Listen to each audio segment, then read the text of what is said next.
Assalamualaikum warahmatullahi wabarakatuh. Baiklah, sebelumnya kami akan memperkenalkan anggota kelompok kami. Yang pertama, Cahya Rizky Aulia, Raudah Ardani, Victor Vivi Cantika, dan Oktavira Putri Adelis. Di sini kami akan mempresentasikan hasil kerja kelompok kami, yakni penerapan dari perusahaan B2B dan B2C. Yang pertama adalah contoh penerapan dari B2B, yakni PT Bizi Indonesia. Profil PT Bizi Indonesia.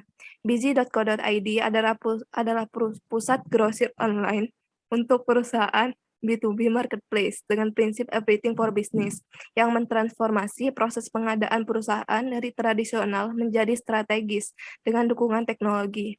Bizi.co.id menghubungkan merchant dengan pelanggan bisnis, mulai dari UKM hingga korporasi, dan memungkinkan pembelian oleh karyawan dan manajemen perjalanan bisnis dalam satu portal. Perkembangan bisnis PT Bizi Indonesia. Bizi adalah salah satu marketplace B2B di Indonesia yang telah berdiri sejak tahun 2015 silam. Selama 6 tahun beroperasi, mereka telah berhasil melayani lebih dari 1.300 perusahaan yang berbeda jenis dan skala industri, mulai dari startup seperti Shellstock dan VIP Plaza, hingga perusahaan besar seperti Sinarmas dan Ciputra. Demi memanjakan para pelanggan, Bizi pun telah menggandeng 600 vendor barang yang menyediakan lebih dari 60.000 produk di platform mereka. Barang-barang tersebut terdiri atas kebutuhan primer dan kebutuhan sekunder. Dan di Indonesia sendiri, Bizi harus bersaing dengan platform B2B lainnya.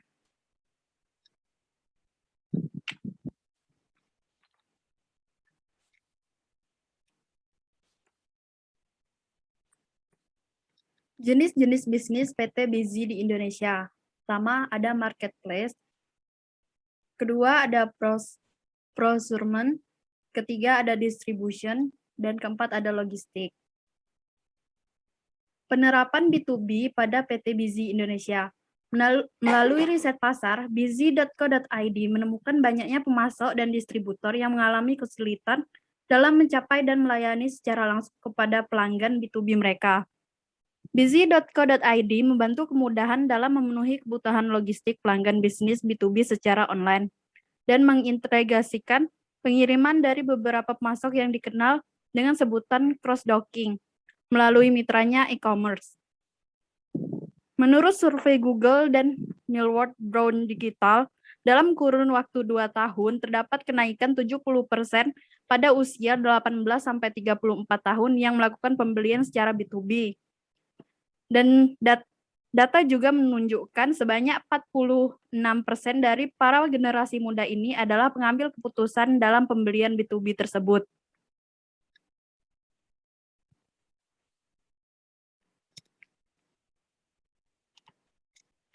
Yang kedua, contoh dari B2C, PT Kimia Farma Tbk. Profil PT Kimia Farma Tbk, Kimia Farma mulai beroperasi secara komersial sejak tahun 1817, yang pada saat itu bergerak pada bidang distribusi obat dan bahan baku obat. Pada tahun 1958, pada saat pemerintah Indonesia menasionalisasikan semua perusahaan Belanda, status KAF tersebut diubah menjadi beberapa perusahaan negara atau PN. Pada tahun 1969, beberapa perusahaan negara atau PN tersebut diubah menjadi satu perusahaan, yaitu Perusahaan Negara Farmasi dan Alat Kesehatan Bhinneka Kimia Farma, disingkat PN Farmasi Kimia Farma.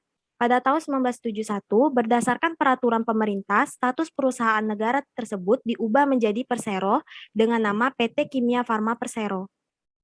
Perkembangan bisnis PT Kimia Farma Tbk. Pada tanggal 4 Juli 2001, PT Kimia Farma atau Persero kembali mengubah status menjadi perusahaan publik.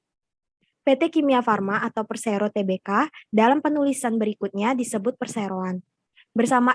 Bersamaan dengan perubahan tersebut, Perseroan telah dicatatkan pada Bursa Efek Jakarta dan Bursa Efek Surabaya, atau sekarang kedua bursa telah merger dan kini bernama Bursa Efek Indonesia. Berbekal pengalaman selama 10 tahun Berbekal pengalaman puluhan tahun, perseroan telah berkembang menjadi perusahaan dengan pelayanan kesehatan terintegrasi di Indonesia. Perseroan kian diperhitungkan kiprahnya dalam pengembangan dan pembangunan bangsa, khususnya pembangunan kesehatan masyarakat Indonesia. Berdasarkan persetujuan dari Menteri Hukum dan Hak Asasi Manusia Republik Indonesia dengan surat keputusannya nomor AHU 001785 AH 0102 tahun 2020 pada tanggal 28 Februari 2020 dan surat nomor AHU AH 010301155053 tanggal 28 Februari serta tertuang dalam Akta Isalah RU PSLB nomor 18 tanggal 18 September 2019 terjadi perubahan nama perusahaan yang semula PT Kimia Farma atau Persero Tbk menjadi PT Kimia Farma Tbk efektif per tanggal 28 Februari 2020.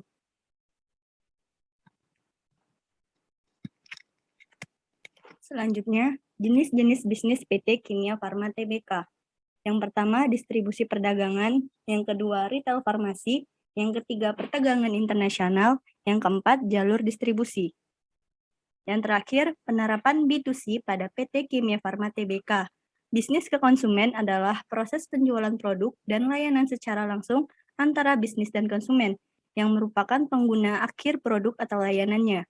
Sebagian besar perusahaan yang menjual langsung ke konsumen dapat disebut sebagai perusahaan B2C. Contoh kasus perusahaan yang menerapkan jenis bisnis B2C adalah PT Kimia Farma, di mana perusahaan ini melakukan pelayanan dan penjualan barang atau jasa kepada konsumen secara langsung melalui 45.000 gerai apotek yang tersebar di seluruh Indonesia. Kimia Farma menghadirkan fasilitas kesehatan yang lengkap, yakni apotek, klinik, dan laboratorium klinik. Sekian presentasi dari kelompok kami, kurang lebihnya kami mohon maaf. Wassalamualaikum warahmatullahi wabarakatuh. Gimana?